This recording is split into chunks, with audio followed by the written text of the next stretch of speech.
ओम शांति सभी भाइयों बहनों को आप सभी का स्वागत है आपके अपनी मास्टर दाता क्लासेस में। आज हम एक ऐसे टॉपिक पर बात करेंगे जिसने पूरी मानवता को एक नई चीज़ से रूबरू करा है, जिसको ना कभी सोचा गया था और ना ही कभी कल्पना की गई थी। जी हाँ, आपने सही समझा, atomic age, the millennial change in the human race. तो चलिए शुरू करते हैं आज का lecture.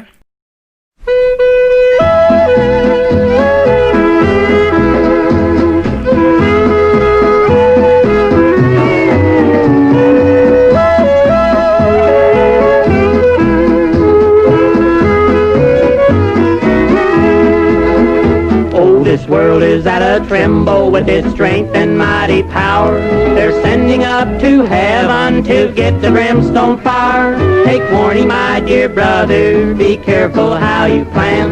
You're working with the power of God's own holy hand. Atomic power was given by the mighty hand of God. Atomic power, it was given by the mighty hand of God.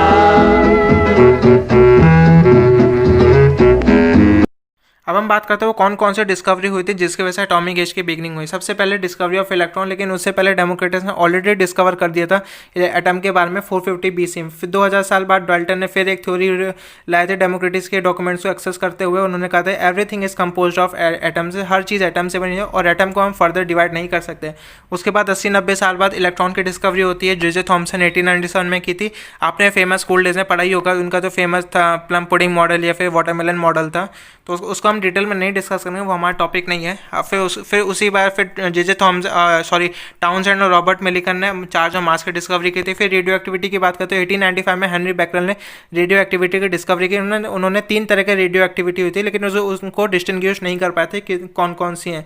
फिर 1896 में जब ये France में जन्म छपा कि radio activity नाम की भी कोई चीज़ होती है। फिर थोरियम और यूरेनियम में पेयर क्यूरी और मैरी क्यूरी ने किया। और 1898 में उन्होंने एक नए एलिमेंट को डिस्कवर करते हैं, रेडियम, जो आपने देखा भी होगा सेल्फ लुमिनस ऑब्जेक्ट होता है, एलिमेंट होता है रेडियम। उन्होंने फिर ये भी डिस्कवर किया जो बीटा पार्टिकल है वो नेगेटिवली चार्ज होता है। फिर इन सबको कंक्लूड कर करके जो पेयर क्यूरी की डिस्कवरी थी और हेनरी बैकरल पहले ही डिस्कवरी थी, उन्होंने हेनरी बैकरल ने फिर से उन सबको कंक्लूड करके लास्ट में सम उसका ऑब्जर्वेशन किया कि 1900 में कि जो बीटा पार्टिकल है वो कोई और नहीं है बल्कि इलेक्ट्रॉन ही है जो कि नेगेटिवली चार्ज है। इन सबको रदरफोर्ड ने अलग कॉइन किया, जिसमें उन्होंने अल्फा बीटा गामा रेस के बारे में बताया। और गामा रेस के जब उन्होंने पावर को डिक्लेयर किया, उसको पब्लिश करवाया था, उसके लिए उनको नोबेल प्राइज़ मिला था। और उसी ऑनर में फिर रदरफोर्ड के नाम पे एक नया एलिमेंट भी बनता है और रेडियो एक्टिविटी की जो यूनिट है वो रदरफोर्ड के ऑनर पे ही रखी जाती है। रदरफोर्ड का ये ऑब्जर्वेशन था रेडियो एक्टिविटी के बारे में कि ये क्या होता है, एटम के ब्रेकडाउन की उससे होता है। फिर 1900 तो हमने पढ़ लिया। अब 1905 में आइंस्टीन ने फेमस E=mc² कहा था, यानी मास और एनर्जी एक ही यूनिट है, दो अलग अलग फॉर्म में एग्जिस्ट करती हैं। रदरफोर्ड और हैंस गैगर ने मिलकर एक प्लानिटरी मॉडल को डिस्कवर कर दिया था जो कि अपने सोलर सिस्टम से बिल्कुल कंपेरेबल था, कि जो न्यूक्लियस है वो सन को रिप्रेजेंट करता है और जो चाहता है रिवॉल्विंग इलेक्ट्रॉन है वो will be compare to the planets of our solar system. फिर 1913 में नील्स बोर, आपने पढ़ाई होगा, जिन्होंने ऑर्बिट एनर्जी लेवल के बारे में बताया कि इलेक्ट्रॉन्स के पर्टिकुलर एनर्जी ऑर्बिट या शेल्स में घूमते हैं। और फिर इलेक्ट्रॉनिक कन्फिगरेशन एग्जिस्टेंस में आया। उसके बाद 1908 में अल्फा पार्टिकल के डिस्कवर हो चुकी थी, मैंने बताया ना, अल्फा बीटा गामा के बारे में डिस्कवर कर लिया था। फिर 1919 में रदरफोर्ड ने प्रोटॉन की डिस्कवरी की न्यूक्लियस के अंदर, उनका जो गोल्डफॉल एक्सपेरिमेंट आपने पढ़ा होगा योग। फिर 1932 में एक रेवोल्यूशनरी ईयर था और मेरे मानना है कि इस खोज ने पूरी एटॉमिक एज को पूरी बदल कर रख दिया। 1932 में जब जेम्स चैडविक ने न्यूट्रॉन की खोज की, वहाँ से पूरी की पूरी दुनिया को एक नई चीज़ पता चली और किस तरह से एटम की एनर्जी को हम एनहेंस कर सकते हैं, हार्नेस कर सकते हैं। वहाँ से हमें एक नया आइडिया मिला और ये कब हुआ, जब जेम्स चैडविक ने न्यूट्रॉन की डिस्कवरी की। और उस डिस्कवरी की वजह से आइसोटोप का डिस्कवरी हुई। और फिर उसके बाद उसी साल 1932 की बात है, और तभी हेनरी मोज़ले ने एक नया पीरियोडिक टेबल पब्लिश किया था, जिसमें हाइड्रोजन फर्स्ट एलिमेंट था और यूरेनियम लास्ट एलिमेंट था। ठीक है ना, यूरेनियम अभी तक सिर्फ लास्ट एलिमेंट हमने देखा था। और वहीं पर 1932 में यूनिवर्सिटी ऑफ कैलिफोर्निया बर्कले में भी साइक्लोट्रॉन की डिस्कवरी हो चुकी है। अब 1932 से 1938 का बात करते हैं, जो 6 से 7 साल का जो टेन्योर है, साइंस के लिए बहुत बड़ा अचीवमेंट का ड्यूरेशन था। इसमें तीन महान खोज हुई थी जिसकी वजह से एटॉमिक जो वेपन है उसको बनाने में काफ़ी हेल्प हुई थी। सबसे पहले वैन डे ग्राफ जनरेटर की बात करते हैं। वैन डे ग्राफ जनरेटर को मैंने आपको डिटेल में एक्सप्लेन कर रखा है, वीडियो सेशन भी मैंने आपको उसमें एक्सप्लेन किया किस तरह से वैन डे ग्राफ होता है, प्रैक्टिकल लाइफ में कैसे होता है आपकी। तो इसे मैंने आपको लाइटनिंग वाले चैप्टर है उसमें मैंने आपको डिटेल में समझाया था बर्निंग इशू वाले टॉपिक में, लेकिन हल्का सा मैं ब्रीफ करता हूँ। जो वैन डे ग्राफ जनरेटर होता है उसमें मिलियंस ऑफ वोल्ट का पोटेंशियल आप क्रिएट कर सकते हो। साइक्लोट्रॉन से एक high intense of beam of electron जो कि एक्सेलेटेड बीम होती है, स्पाइरल पाथ में ट्रेवल करती है, उसको आप क्रिएट कर सकते थे। और कॉकरॉफ्ट वोल्टन जनरेटर से जो कि कैपेसिटर और डायोड का कॉम्बिनेशन होता है, इससे भी आप मिलियंस ऑफ वोल्ट जो फ्लक्चुएटिंग एसी और डीसी का जो मल्टीपल वोल्टेज है उसको करके आप बहुत सारा लार्ज अमाउंट में वोल्टेज जनरेट कर सकते थे। अब वहीं पे यूरेनियम 238 को जब बम्बार्डमेंट किया था न्यूट्रॉन से एनरिको फर्मी ने 1934 में, तो उन्होंने ट्रांस यूरेनिक सब्सटेंस को क्रिएट किया। अब उन्होंने जब ये पब्लिश किया तो दुनिया वालों को पता नहीं था कि ऐसा हो सकता है कभी, तो उसके लिए उनको नोबेल प्राइज दिया गया। लेकिन जब बाद में जब फिजन की डिस्कवरी हुई थी, मैं आगे आपको बताऊंगा 1939 के टाइम पे, तो उनको फिर ये कहा गया ये उन्होंने एक्चुअली कोई नया एटम क्रिएट नहीं किया था, इन्होंने रेडियो न्यूक्लाइड का डिस्कवर किया था। इसको आगे मैं डिटेल में समझाऊंगा, लेकिन हल्का सा ब्रीफ कर दिया है। इसी तरह उन्होंने 63 स्टेबल एटम्स को न्यूट्रॉन से बम्बार्डमेंट करके 37 न्यू रेडियो एक्टिव सन्स को क्रिएट किया, और ये पहले थे जिन्होंने चेन रिएक्शन पे कंट्रोल पाया था। ठीक है, ध्यान रखिए चेन रिएक्शन पे कंट्रोल हुआ, ये पूरा मैं डिटेल में आपको बताऊंगा किस ओक रिज में टेनेसी में सारा काम हुआ था, शिकागो पाइल के बारे में बताऊंगा सारा। फिर फिजन रिएक्शन की बात करते हैं। फ्रिट्ज स्ट्रेसमैन और ऑटो हैन ने इसी टेबल में बैठ करके ये फिजन रिएक्शन को प्रस्तुत किया था, किया था। तो इन्होंने क्या किया, यूरेनियम 238 को जब बम्बार्डमेंट कराया था न्यूट्रॉन से, तो उसने जो यूरेनियम 235 था उसका 2 पीसेज हो गए थे। अब इनको समझ में नहीं ऐसा क्या हुआ, तो इन्होंने अपने लीजे मैटनम ने कुलिक से ऑटो हैन ने पूछा कि ऐसा क्या हुआ, तो इन्होंने कहा कि आपने जो किया है उससे क्या है, जो यूरेनियम 235 का जो न्यूक्लियस है वो 2 हिस्सों में टूट चुका है। अब इनको ये तो एक्चुअली नाम नहीं पता था क्या था। तो जब इन्होंने अपने नेफ्यू यानी अपने भतीजे से पूछा, फ्रिज इनके भतीजे लगते थे, लीजा मैटनम बुआ थी फ्रिज की, तो इनसे पूछा तो इन्होंने ये कहा कि जो बम्बार्डमेंट हुआ 2 न्यूक्लियर जनरेट हुआ, वो एक पहला न्यूक्लियर क्रिप्टन का है और दूसरा न्यूक्लियर बेरियम का है। तो फिर ये फाइनली ये जो रिसर्च हुई थी इस पर छपा था 11 फरवरी 1939 को नेचर जर्नल में, इसका पब्लिकेशन हुई थी, जिसमें एक आता disintegration of uranium by the neutron, a new type of nuclear reaction होती है, आपने देख रहे होंगे। अब वापस चलते हैं उस फिर इन्होंने ये लास्ट में साइंस फील्ड को ये पता चल गया कि अगर चेन रिएक्शन को आप कंट्रोल तरीके से करते हैं तो आप उसकी एनर्जी को हार्नेस कर सकते हैं, लेकिन अगर अनकंट्रोल होगा तो इससे एक एक्सप्लोजन, बहुत अमाउंट पे एक्सप्लोजन हो सकता है। इतना क्लियर हो गया, ठीक है। 1939 में हमको ये पता चल गया कि न्यूक्लियर रिएक्शन को अगर आपने चेन रिएक्शन कंट्रोल कर लिया तो आप एनर्जी क्रिएट कर सकते हो, इलेक्ट्रिसिटी जनरेट कर सकते हो, लेकिन अगर आप फेल हुए, चेन रिएक्शन पे कंट्रोल नहीं कर पाए, तो ऐसा एक्सप्लोजन हो सकता है। ठीक है, अब दुनिया भर में ये खबर पहुंच चुकी, तो इसी खबर को लेकर के फिर यहाँ पे लियो जिलार्ड पहुंचते हैं आइंस्टीन के पास कि ऐसा हो रहा है। तो और लियो जिलार्ड को कहीं से ये पता चल जाता है कि जो हाइजेनबर्ग है वो अपनी टीम के साथ, यानी जो एडोल्फ हिटलर है उसने हाइजेनबर्ग को अपॉइंट किया है। 2 मीटिंग वहाँ पे साइंटिफिक टीम की हुई है जर्मनी में, और उन्होंने न्यूक्लियर वेपन के काम करना शुरू किया। तो लियो जिलार्ड ने आइंस्टीन की मदद से एक लेटर लिखा फ्रैंकलिन डेलानो रूजवेल्ट को कि ये बहुत ही इंपॉर्टेंट है, और अगर ऐसा होगा तो शायद वर्ल्ड खतरे में आ जाए, क्योंकि हिटलर एक बहुत बड़ा डिक्टेटरशिप था और उसने यूएसएसआर के साथ हाथ मिला लिया था, स्टालिन के साथ। और किस तरह उन्होंने किया ये मैं आपको वॉर में इसमें बताता हूँ। तो जब फर्स्ट वर्ल्ड वॉर हुआ था उसके बाद ट्रीटी ऑफ वर्सैल्स हुई थी, आपको पता ही होगा, जिसमें ये कहा गया था कि जर्मनी से ये सुडेटनलैंड, चेकोस्लोवाकिया छीन लिया था, पोलैंड का कुछ हिस्सा छोड़ दिया था, यानी जर्मनी को काफ़ी हद तक उन्होंने तोड़ दिया था।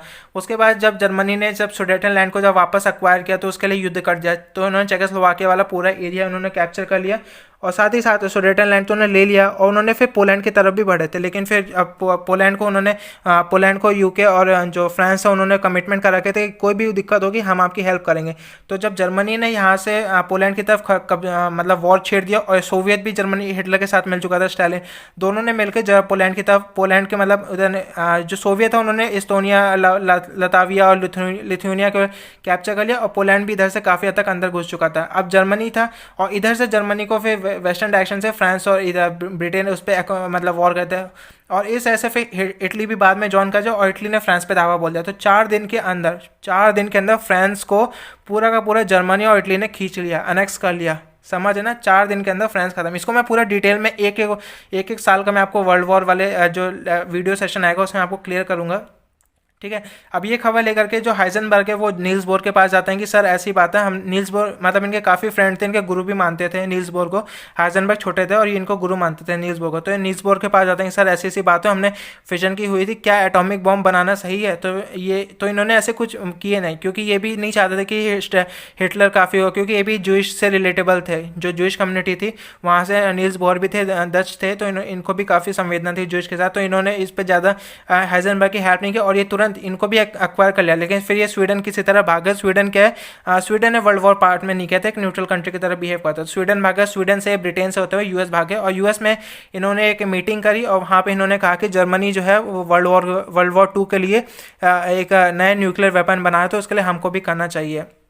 तो इतना आपने देख लिया। अब ये देखिए जर्मनी ने किस तरह चेकोस्लोवाकिया तो उन्होंने ले लिया, ठीक है। ये चेकोस्लोवाकिया था, ये एरिया था चेकोस्लोवाकिया का, ये मैं आपको यहाँ पे दिखाता हूँ।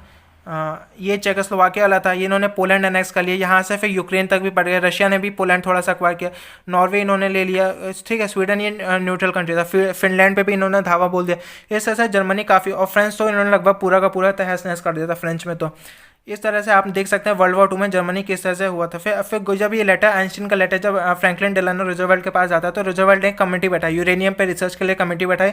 कमेटी में के हेड कौन थे? लेमन ब्रिग्स थे इन्होंने और कौन कौन एडवाइजरी कमेटी में थे? अर्नेस्ट लॉरेंस थे, आर्थर कॉम्पटन थे, वेनेवर बुश थे। वेनेवर बुश आपको बाद में बताऊंगा कि ये इसके हेड बन गए थे, साइंटिफिक एडवाइजर के, प्रेसिडेंट के। फिर जे बी कॉनेंट थे, कॉम्पटन थे और लूमिस थे, ठीक है। तो इन्होंने लगभग 21 अक्टूबर को पहली मीटिंग हुई थी और 1 नवंबर को इन्होंने रिपोर्ट सबमिशन की थी, जिसमें इन्होंने ये कहा था कि जो यूरेनियम ऑक्साइड का जो है उसके लिए हमें ओर के लिए हमें और चाहिए और सारा खरीद चाहिए, तो उसके लिए हमें बहुत सारा मटेरियल चाहिए, बहुत सारा फंडिंग भी चाहिए हमको, ताकि ओर की माइनिंग कर सकें, और बहुत सारा आइसोटोप सेपरेशन के लिए भी काफ़ी पैसा चाहिए। फिर जो जिलार्ड है और फर्मी के लिए भी जो उन्होंने एक्सपेरिमेंट कर रहे हैं न्यूट्रॉन फिजन के, उस पर भी हमें काफ़ी हेल्प चाहिए। तो फर्मी हंगेरियन ट्राई, तो जिलार्ड, यूजीन विग्नर और एडवर्ड टेरी, ये मैंने आपको बता दी। इन्होंने काफ़ी अमेरिकन और ब्रिटिश साइंटिफिक जो कम्युनिटी थी उनको कन्विंस किया कि प्लीज़ आप कोई भी जो रिसर्च है उसको प्लीज़ जर्नल में पब्लिश मत कराइए, हम आपको वर्ल्ड वॉर 2 के बाद पेटेंट करवा देंगे, लेकिन अभी के लिए आप कोई भी जर्नल को पब्लिश नहीं कराएंगे, क्योंकि अगर जर्नल पब्लिश होता है तो पूरे वर्ल्ड में भी इस खबर पहुंच जाएगी और शायद ये हाइजेनबर्ग की हेल्प करे, हिटलर की हेल्प करे वर्ल्ड एटॉमिक वेपन बनाने के लिए। लेकिन फ्रेंच फिजिसिस्ट जो फ्रेडरिक जूलियट थे, जो पेयर के कपल था पैरे क्यूरी और मैरी क्यूरी, इन्होंने रिफ्यूज़ कर दिया कॉपरेट करने के लिए, लेकिन उससे फ़र्क नहीं पड़ता। अब आइसोटोप सेपरेशन मेथड के लिए जो इस कमेटी ने सजेशन दिया था, एडवाइजरी कमेटी ने, वो कौन कौन सा? पहला गैसेस डिफ्यूजन था। गैसेस डिफ्यूजन इतना डिटेल में नहीं समझाऊंगा, मैं हल्का सा ब्रीफ करता हूँ। गैसेस डिफ्यूजन में सेमी परमेबल मेम्ब्रेन से जो लाइटर आइसोटोप, हमको क्या चाहिए था? यूरेनियम 235, एनरिच यूरेनियम 235 चाहिए था, जो कि हाईली एक्सप्लोज था। यूरेनियम 238 और था, तो इतना ऑक्साइड से डाइऑक्साइड था ये, तो सेमी परमेबल मेम्ब्रेन से जब उसे पास कराएंगे तो हमको यूरेनियम 235 क्रिएट होगा। सेंट्रीफ्यूज प्रोसेस था, आपने मिक्सी देखी होगी अपने घर में, जूसर मिक्सर ग्राइंडर होता है, उसमें जब आप कोई भी चीज़ डालते हो तो उसे घुमाते हो तो सारा जो मास जो होता है, हैवी पार्टिकल जो होता है, वो कोने की जो वॉल है वहाँ पे चिपक जाता है, और जो लाइटर पार्टिकल है वो सेंटर की तरफ कंसंट्रेटेड होगा। तो सेम उसी प्रिंसिपल पे काम करता है। जब यूरेनियम 238 का जो सेंट्रीफ्यूगल प्रोसेस से पास करेंगे तो यूरेनियम 235 जो लाइटर पार्टिकल है वो सेंटर की तरफ कंसंट्रेटेड होगा और हम उसको एक्सट्रैक्ट कर लेंगे। आइसोटोप सेपरेशन मेथड इसी तरह गैसेस डिफ्यूजन में था, इसमें भी वही था, सेमी परमेबल मेम्ब्रेन से निकालना, और लिक्विड थर्मल डिफ्यूजन में भी उसे कैफिक यूरेनियम हेक्साफ्लोराइड को पास करते थे और वहाँ से हमें यूरेनियम 235 को वहाँ पे ले लेते थे, ठीक है। तो इसी पे काफ़ी जब पैसा हुआ तो यहाँ पे शिंग कोलोबोवे माइन थी न्यूयॉर्क में, और कनाडा से भी काफ़ी सामान, कनाडा ने भी हेल्प की थी और ब्रिटेन ने भी काफ़ी हेल्प की थी यूएस की इस न्यूक्लियर वेपन को बनाने। तो यूरेनियम 238 की माइनिंग बहुत एक्सटेंसिवली बहुत स्टार्ट हो चुकी थी, और ग्रेफाइट फ्लेक्स। अब आप पूछोगे हमें बॉम्ब तो बनाना है यूरेनियम से, तो ग्रेफाइट ही क्या होता है? अरे भाई वो तो मॉडरेटर तो चाहिए ना। अगर आपने चेन रिएक्शन करनी है, एनरिको फर्मी और लियो जिलार्ड वहाँ पे काम गए थे, उन्होंने कहा ग्रेफाइट एक बहुत ही इंपॉर्टेंट है कार्बन सोर्स है, जो कि आपको मॉडरेटर की तरह यूज़ करे, और जो फास्ट मूविंग न्यूट्रॉन्स है उनको स्लो डाउन कर सकते हैं। तो लगभग जो एडवाइजरी कमेटी ने सजेशन दिया था 50 टन हमको यूरेनियम हो चाहिए, 4 टन ग्रेफाइट हो चाहिए, और लेकिन जो प्रेसिडेंट था उन्होंने सिर्फ $6,000 से ही मतलब वहाँ से इन्वेस्ट किए, फाइनेंस किए फर्मी और जिलार्ड के पायलट रिएक्टर के काम के लिए, यूनिवर्सिटी ऑफ शिकागो के लिए। तो ये वर्ल्ड का फर्स्ट न्यूक्लियर रिएक्टर आपको देखने को मिलेगा यूनिवर्सिटी ऑफ शिकागो में है, ठीक है, वर्ल्ड का फर्स्ट रिएक्टर। अब हम बात करते हैं 60 इंच के साइक्लोट्रॉन के बारे में, जहाँ पे जो कि बर्कले यूनिवर्सिटी ऑफ बर्कले में वहाँ पे अर्नेस्ट लॉरेंस ने काम करती है। अब देखिए यहाँ पे मैंने आपको 4 प्रोसेस के बारे में बताया। सबसे पहले गैस डिफ्यूजन मेथड के बारे में बताया था, फिर सेंट्रीफ्यूज प्रोसेस के बारे में बताया था, गैसेज डिफ्यूजन और लिक्विड थर्मल। लेकिन ये कोई भी प्रोसेस मैं आपको बताऊँ, जितना भी एडवाइजरी कमेटी ने सजेशन दिया था वो बिल्कुल भी किसी काफ़ी काम था, वो हेल्पफुल, उससे में काफ़ी हेल्पफुल था, लेकिन उससे जो हमें यूरेनियम मिला तो काफ़ी बहुत ही कम। और अगर ऐसा चलता रहा तो लगभग हज़ारों साल लग जाएंगे थोड़े एक बॉम्ब के बनाने के, यानी 1 से 2 किलो आपको यूरेनियम अगर चाहिए बॉम्ब को ब्लास्ट कराने के लिए तो लगभग 1000-1500 साल लग जाएंगे एक यूरेनियम 235 को एक्सट्रैक्ट करने में, ये यूरेनियम ओर से। तो ये काफ़ी लेंदी प्रोसेस था, काफ़ी टाइम कंज्यूमिंग था, ये एक नहीं काम था। वहीं पे अर्नेस्ट लॉरेंस है यूनिवर्सिटी ऑफ बर्कले में, कैलिफोर्निया में, बर्कले में जो है वहाँ पे साइक्लोट्रॉन की डिस्कवरी हो चुकी थी, मैंने आपको पहले ही बता दिया। वहाँ से इन्होंने एक इलेक्ट्रोमैग्नेटिक ऐसा प्रोसेस निकाला जिससे कि बहुत सारे यूरेनियम आप बहुत ही ईजिली निकाल सकते हो। तो इस खबर को सुन के जो वॉनेवर बुश जो कि साइंटिफिक एडवाइजर है फ्रैंकलिन डेलानो रूजवेल्ट के, उन्होंने एक खबर दी, तो रूजवेल्ट ने भी इस पे सजेशन दिया है। मैं आपको यहाँ पे दिखाता हूँ, आगे आएगा उसके बारे में मैं आपको डिस्कस करूँगा, ठीक है। तो इन्होंने अर्नेस्ट लॉरेंस ने काफ़ी हद तक इन्होंने यूरेनियम की 235 एक्सटेंड करने लगे। और वहीं पे जब ये वहाँ पे यूरेनियम निकलने लगा तो वहाँ पे ग्लेन सीबॉक थे, इन्होंने भी एक नई चीज़ की।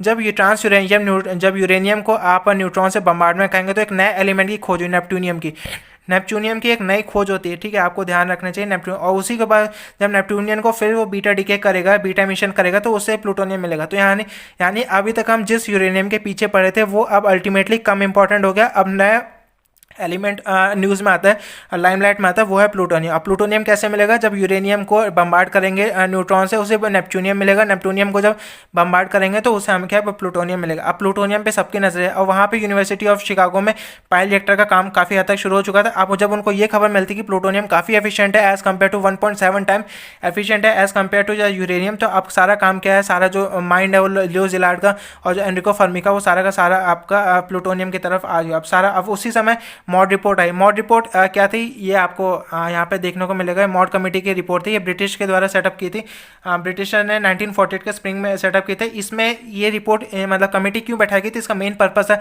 एटॉमिक बॉम्ब जो हम बना रहे हैं वो यूरेनियम से बनाए, क्या वो फिजिबल है, क्या वो बन सकता है, या फिर सारा का सारा पैसा वेस्ट करना है। तो बहुत सारा उन्होंने रिसर्च की, तो उनको ये पता चला कि अगर यूरेनियम 235 का यूज़ करेंगे तो उसमें 10 ऑफ थाउजेंड्स ऑफ TNT और टन ऑफ TNT के पावर निकल, समझ है ना, thousands of tons of TNT की पावर उससे निकल सकती है। वो ये बहुत ही एक्सप्लोसिव था। आज तक हम सिर्फ TNT से ही मतलब हमारा लेना देना था, लेकिन जब पहली बार thousands of ton of TNT है तो ये बहुत बड़ी खबर आई थी कि ऐसा पॉसिबल हो सकता है। लेकिन अगर उसके लिए क्या है, उसके लिए हमें क्रिटिकल मास, यानी क्रिटिकल मास हमको कितना चाहिए यूरेनियम का, लगभग 10 किलो का उन्होंने सजेशन दिया मॉड रिपोर्ट में। अप्रूव किया इन्होंने, गैसेस डिफ्यूजन को प्रोसेस किया, वही मैंने बताया था ना, जो सेमी परवेबल मेम्ब्रेन से जब यूरेनियम को पास करोगे तो यूरेनियम 235 मिलेगा।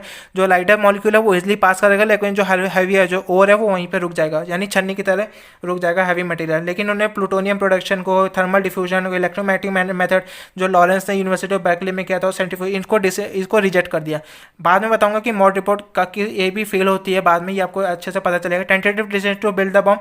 अब ये खबर जो वेनेवर बुश ने, जो मॉड रिपोर्ट है ये इनके पास, वेनेवर बुश के पास जो साइंटिफिक एडवाइजर थे फ्रैंकलिन डेलानो रूजवेल्ट के, ये खबर लेकर के वो फ्रैंकलिन डेलानो रूजवेल्ट के पास आता है, सर मॉड रिपोर्ट आई है और ये हमें फाइंडिंग उससे मिली है कि क्रिटिकल मास इतना चाहिए, हमें ड्यूरेशन पता चल गया लगभग इतने टाइम में बन सकता है, यूरेनियम एक्सट्रैक्शन के लिए इतना टाइम चाहिए, कॉस्ट कितना लगे, ये सारा बताते हैं।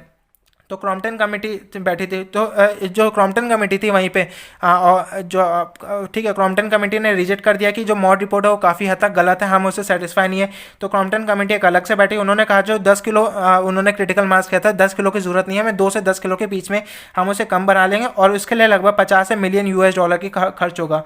उसके बाद उन्होंने जो फाइंडिंग थी वो फ्रैंकलिन डेलानो रिजर्व 27 नवंबर को भेजी और 7 दिसंबर को 1941 में इन्होंने जो रिप्लाई था फ्रैंकलिन डेलानो रिजर्व को वेनेवर बुश के, उन्होंने ये कहा कि okay I return, I think you had best keep this in your safe, आप अपने तक इसे सीमित रखो, इसे लीक मत करना और आप अपना काम शुरू करो, ठीक है। और आपको ध्यान रखना 7 दिसंबर US की हिस्ट्री के लिए बहुत ब्लैक डे की तरह बिहेव किया है। अब 7 दिसंबर को क्या हुआ, जी हाँ आपने बिल्कुल सही समझा, जो पर्ल हार्बर अटैक था, इसके बारे में हम थोड़ा सा समझते हैं। थोड़ी देर में आपको हल्का सा बताऊंगा, डिटेल में नहीं जाऊंगा, वर्ल्ड वॉर में आपको मैं एक्सप्लेन करूंगा। तो तो 7 दिसंबर 1941 को ब्लैक डे फॉर यूएस करता है, सेलिब्रेट करते थे बिफोर 9/11 अटैक से। इसमें हुआ था जापान ने एरियल अटैक किया था जिसमें लगभग 3,000 लोग मारे गए थे और कई सारे बैटलशिप यूएस की नेवी की खत्म हो गई थी, डिस्ट्रॉय हो चुकी थी। लेकिन जो जापानीज़ का अटैक करने का मेन पर्पस क्या था कि उनको जो यूएस के एयरक्राफ्ट कैरियर थे उनको डिस्ट्रॉय करना था।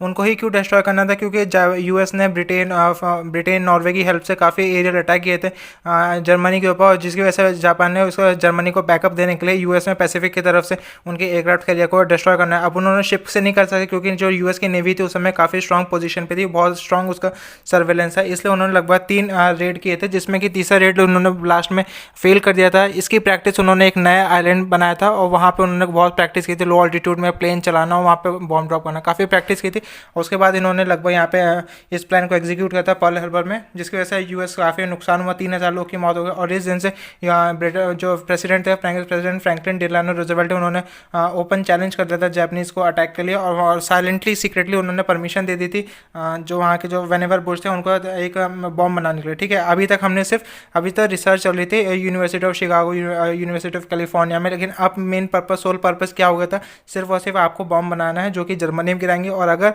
जर्मनी सरेंडर कर दे तो उसका नेक्स्ट टारगेट अपना जापान होगा।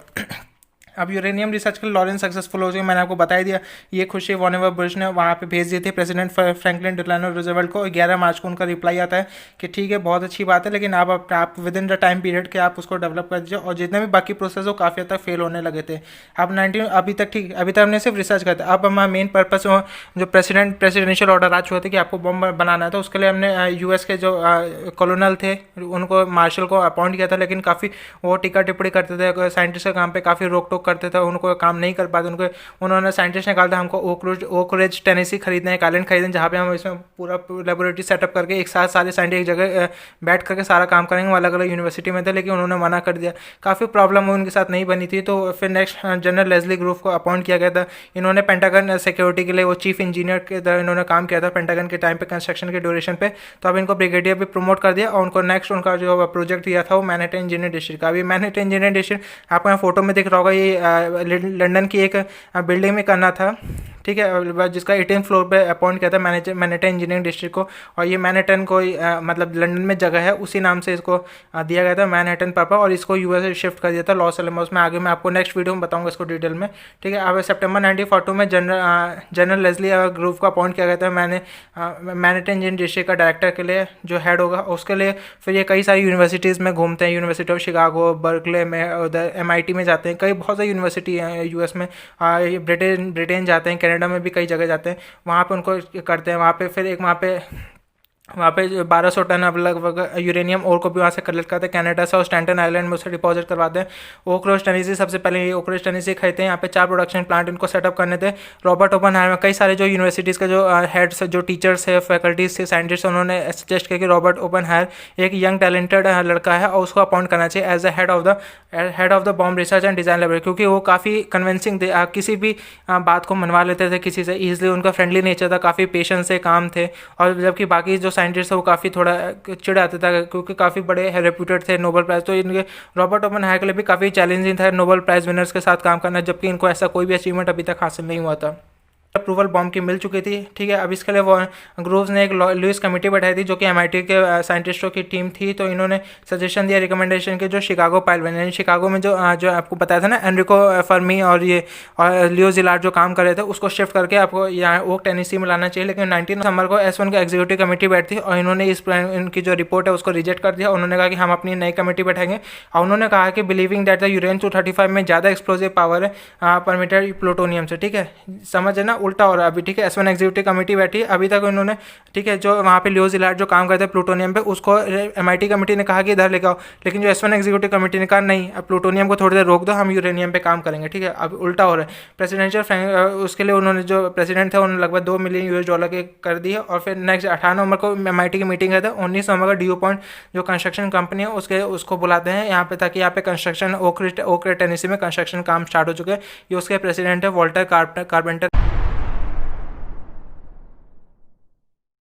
अभी तक देखा हमने फाइनल अप्रूवल बॉम्ब को मिल चुकी है। ओक रिज टेनेसी भी एक्वायर कर लिया, खरीद लिया गया था और वहाँ पे ड्यू पॉइंट कंस्ट्रक्शन कंपनी से बात कर ली थी वहाँ पे प्लांट सेटअप करने के लिए। अब वाइट वेल डिज़ाइन की सारी बारी आती है, वाइट वेल को डिज़ाइन कैसे करना हो, कंस्ट्रक्शन करना है। इसमें कई से मेटलर्जिकल लैब के साइंटिस्ट भी थे और वहाँ पे ड्यू पॉइंट के इंजीनियर्स भी थे। इन्होंने आप यहाँ पे देख सकते हैं ग्राउंड की लेवलिंग चल रही है, यहाँ पे इसका हल्का आउटले हुआ है और यहाँ पे फाइनली ओक रिज बना के वाइट वेल डिज़ाइन बन चुका है। और यहाँ पे क्लिंटन इंजीनियरिंग वर्क की तरफ से भी कुछ लेडी साइंटिस्ट आई थी जो कि वहाँ पे काफ़ी हेल्प की थी।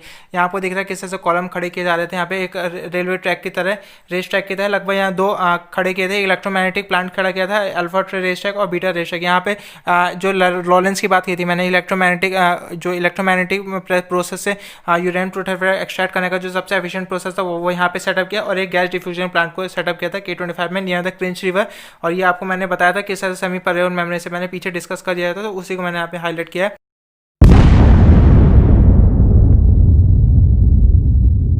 अभी तक हमने देख लिया है कि ओक रिज टेनेसी में यूरेनियम प्रोडक्शन प्लांट सेटअप हुआ था, ड्यू पॉइंट इंजीनियर्स उसमें लग चुके थे काम पे। और वहीं दूसरी तरफ यूनिवर्सिटी ऑफ शिकागो में शिकागो पाइल 1 की टेस्टिंग हो रही थी, जहाँ पे एनरिको फर्मी ने प्लूटोनियम की हेल्प से एक जो चेन फिजन रिएक्शन थी उसको कंट्रोल करने का तरीका ढूंढ लिया था। ये आप देख सकते हैं यहाँ पे लगभग 10 फुट की बालकनी है जहाँ पे बहुत बड़े बड़े साइंटिस्ट यहाँ पे आए थे इस मूवमेंट को देखने, क्योंकि आपको बताया था ना मैंने, जो चेन रिएक्शन होती है उसको कंट्रोल करना बहुत मुश्किल है। अगर आपने कंट्रोल कर लिया तो आप इलेक्ट्रिसिटी को हार्नेस कर सकते हो, लेकिन अगर आप फेल हो चुके तो बहुत बड़ा एक्सप्लोजन। और इसी को लियो ज़िलार्ड देख के बहुत घबरा रहे थे और वहाँ पे आते हुए घबरा रहे थे कि शायद ये हम सब का एक लास्ट दिन ना हो हमारे मैनकाइंड का। तो यहाँ पे आप देख सकते हो ये जो हॉरिजॉन्टल फेड रॉड, ये कैडमियम रॉड्स हैं जो कि आप इस पाइल के अंदर आपको इंसर्ट करनी है। ये कैडमियम रॉड किस लिए यूज़ करते हैं, ये आपको जो फास्ट मूविंग जो न्यूट्रॉन है उनको स्लो डाउन के लिए हो रही थी। जॉर्ज वेल आपको यहाँ नीचे दिख रहे होंगे खड़े होते हुए, तो ये आपको फिजिकली मैनुअली उसको इंसर्ट कर रहे थे। यहाँ पे आपको रोक दिख रही होगी जो नॉर्मन हिल्बरी के हाथ में थी, जो कि एक्स कट कर दे ताकि जो इलेक्ट्रॉनिकली जो वहाँ पे जो कैडमियम रॉड थी तुरंत इंसर्ट हो जाए। वो सबसे काफ़ी अमाउंट में बड़ी थी, वो काफ़ी कंट्रोल कर सकती है, इसलिए एक्स उनको दी गई थी।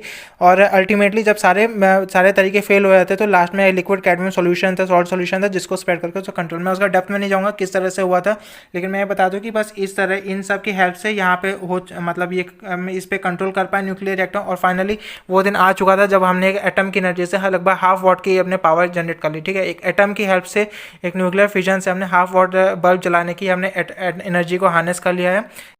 अभी तो हमने यूरेनियम एक्सट्रैक्शन प्रोसेस को ओक रिज टेनेसी में हमने वहाँ पे प्रोडक्शन स्टार्ट हो चुका है उसका। वो दूसरी तरफ nuclear fission reaction university of Chicago में भी वो हमने कंट्रोल करना सीख लिया। अब तीसरा मेन क्वेश्चन था कि अब प्लूटोनियम को लार्ज स्केल में कैसे वहाँ पे मतलब प्रोडक्शन किया जाए, तो उसके लिए ओक रिज टेनेसी में भी पहले क्वेश्चन उठा था, लेकिन बाद में मना कर दिया गया था ड्यू पॉइंट इंजीनियर्स और मेटलर्जिकल लैब ने। उन्होंने कहा था अगर इतना सारा हम प्रोडक्शन एक ही जगह पर करेंगे तो इससे एनवायरमेंटल डिग्रेडेशन होगा, रेडिएशन हो सकते हैं, और हमें इतना सारा पानी वहाँ पर नहीं था, तो इस वजह से ओक रिज में इतना पानी नहीं था, तो हमको नई जगह चाहिए। तो उन्होंने अपनी कंडीशन रखी कि 225 मील स्क्वायर की हमें जगह चाहिए, जिसमें कि हमें 4 प्लूटोनियम रिएक्टर्स खड़े करने और साथ साथ 2 केमिकल रिएक्टर भी खड़े करने हैं। ठीक है, हैवी वाटर केमिकल रिएक्टर्स के लिए। और दूसरी कंडीशन थी कि वाटर रिजर्वर के पास होगा, तो सबसे इनको एडवांटेजेस जगह उन्होंने जो आपको ये दिख रहे होंगे कॉलोनल मैथियस हैं, ये पूरा यूएस घूमते हैं, जगह जगह जाते हैं और ड्यू पॉइंट इंजीनियर्स के साथ जाते हैं, तो उन्हें कहीं भी जगह नहीं मिलती, बस एक लास्ट में अल्टीमेटली उन्हें हैनफोर्ड साइट लोकेशन मिलती नियर द कनाडा, उनको उसे फाइनल कर लेते हैं। और यहाँ पे सबसे एडवांटेज आ गया बॉनवेल डैम था, उसकी वजह से क्या हुआ इनको कि इलेक्ट्रिसिटी भी मिल सकती है, जो कि प्रोडक्शन के लिए इम्प्लीमेंट जो इंडस्ट्रियल यूनिट सेटअप करने उससे काफ़ी हेल्प होगी। तो इस लोकेशन को फाइनली उसे खरीद लेते हैं और फिर यहाँ प्रोडक्शन स्टार्ट होता है। हम दूसरी तरफ चलते हैं कि जो ग्लेन सीबर्ग थे, उन्होंने जब प्लूटोनियम डिस्कवर की थी, अब मेन क्वेश्चन था कि उनको उसको सेपरेट करना। ठीक है, ग्लेन सीबर्ग अपनी जो टीम के साथ कोवर्कर के साथ में वहाँ पे प्लूटोनियम को सेपरेट यूरेनियम में सेपरेट करने के लिए वहाँ पे प्रोसेस स्टार्ट करते हैं। अब उनके साथ साथ 2 लोग और थे। ठीक है, अब ड्यू पॉइंट के इंजीनियर्स भी थे उनके साथ साथ, और ग्लेन सीबर्ग के अपने कोवर्कर्स को थे। अब उन्होंने जो ड्यू पॉइंट इंजीनियर्स थे उन्होंने बार बार फोर्स कर रहे थे, चार्ल्स कूपर उनमें थे, मेन हेड थे, वो फोर्स करते थे कि आप लैंथेनम फ्लोराइड को यूज़ करो, लेकिन जो ग्लेन सीबर्ग थे वो उन्होंने मना किया कि ये कोरोसिव नेचर इससे प्रॉब्लम हो सकती है, लेकिन फिर भी उन्होंने फोर्स किया और अल्टीमेटली जो कूपर थे ड्यू पॉइंट इंजीनियर उनको झुकना पड़ा सीबर्ग के आगे, और फाइनली बिस्मथ फॉस्फेट को उन्होंने यूज़ किया, जिससे कि 98% आपको जो यूरेनियम है वो प्रेसिपिटेट के रूप में आपको एक्वायर मिल जाता है। और फिर अगर हम एक्सटर्नल रिएक्टर की बात करें तो उसमें भी काफ़ी प्रॉब्लम देखने को मिलती है। जो मेटलर्जिकल लैब के जो साइंटिस्ट थे वो कहते हैं वाटर कूल्ड रिएक्टर को यूज़ करो, लेकिन जो ड्यू पॉइंट इंजीनियर है वो जो ग्रीनवेल्ट में बेसिकली जो ग्रीनवेल्ट थे उस कमेटी के के हेड, वो कह रहे थे कि आप हीलियम यूज़ करो, लेकिन ठीक है एज अ मॉडरेट हीलियम क्यों कर रहे थे, क्योंकि पहले उन्होंने एयर को लिया है, तो एयर क्या होता है ईजी टू, पहले उसका जो कंस्ट्रक्शन है ईजी है, डिज़ाइन भी ईजी है, क्विकर टू बिल्ड है, एक्शन, लेकिन उसमें कुछ प्रॉब्लम्स थी। मेन प्रॉब्लम क्या थी कि उसको ऑपरेट करना काफ़ी मुश्किल है, कंप्रेसर प्रॉब्लम हो सकती है, वैक्यूम हम नहीं दे सकते, कितना भी करें तो वैक्यूम उससे प्रॉब्लम हो सकती है, लेकिन फिर फाइनली उसको कैंसिल कर दिया जाता है और मेटलर्जिकल लैब के साइंटिस्ट की बात मान जो है, जो कि हैंडफोर्ड में इसको फिर से सेटअप किया जाता है यहीं पे, ठीक है। मैंने बताया ना दो, यहाँ पे आप देख सकते हैं कि यहाँ पे 2 केमिकल सेपरेशन प्लांट है, 4 प्लूटन है, और यहाँ पे एक उसका मॉडरेटर के लिए भी हमने यूज़ किया था, वो भी बाद में सेटअप होता है। फिर फीड वाटर के लिए काफ़ी हेल्पफुल यहाँ पे, क्योंकि हमें डैम मिल गया था बगल में, और यहाँ पे कोरोसिव नेचर भी था, ठीक है। वाटर कूल्ड की वजह से थोड़ा कोरोसिव नेचर मिल सकता था, बॉइलिंग वाटर भी हो सकता है, लेकिन फाइनली इसे अडॉप्ट कर लिया।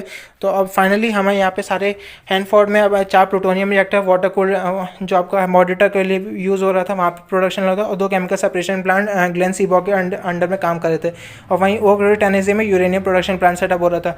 अब नेक्स्ट वीडियो में देखते हैं ट्रिनिटी टेस्ट और लॉस एलिमेंट्स का एस्टैब्लिशमेंट कैसे होता है, और किस ट्रिनिटी टेस्ट को वहाँ पे एक्वायर किया जाता है, और लास्ट में किस जापान में नागासाकी और हिरोशिमा में वो बॉम्ब को दिखाया जाता है, वो हम आगे देखेंगे नेक्स्ट वीडियो में। तब तक खुश रहिए, पढ़ते रहिए, और अगर आपने इस चैनल को नहीं सब्सक्राइब किया तो प्लीज़ इस चैनल सब्सक्राइब कर दीजिए।